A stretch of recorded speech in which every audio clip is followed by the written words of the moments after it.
I'm a husband. I'm a dad.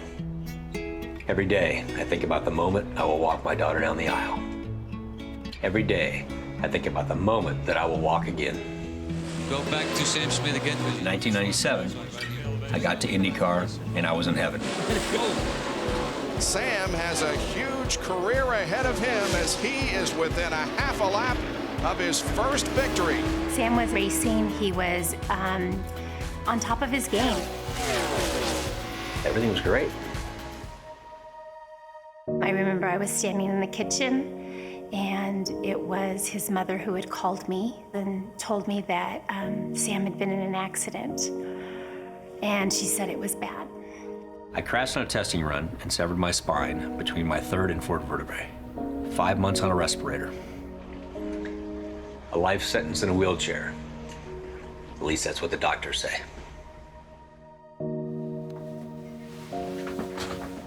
It takes me 2.5 hours to get up every morning.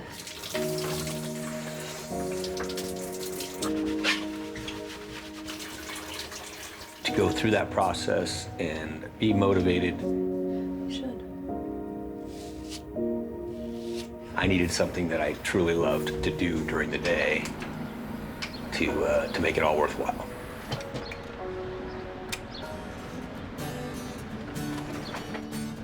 I became a team owner and along with Rick Peterson, head Schmidt-Peterson Motorsports. The inaugural Grand Prix of Indianapolis to Simon Pagenaud. Not bad for a guy that hasn't turned a steering wheel in a decade and a half. I started a foundation with the firm belief that the end of paralysis is simply a matter of time and money. At the end of the day, we are here to cure paralysis. That's what we're here for.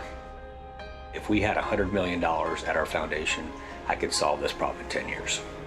I used to get so mad that he was in a wheelchair and that he couldn't do some things with me.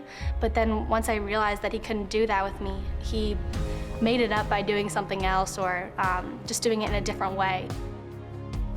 I mean, I wouldn't trade that difference for anything.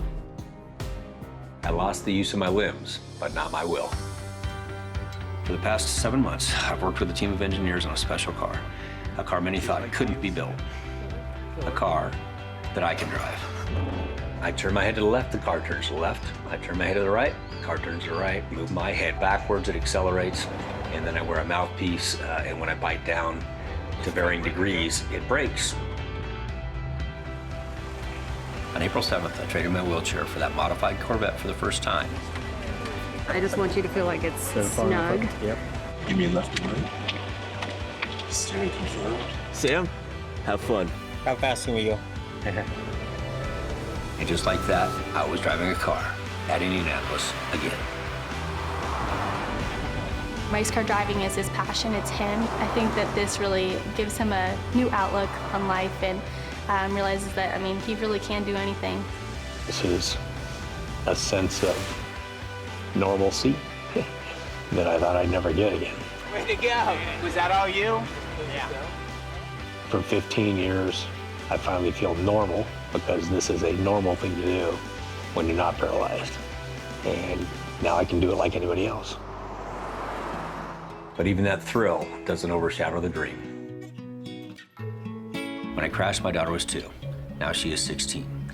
She doesn't remember a single hug from her daddy or a bounce on my knee. But I have no regrets, only hope, and thousands upon thousands of hours of sweat equity invested in my recovery. Because the dream is still the same. When my little girl gets married, it will be her father that walks her down the aisle.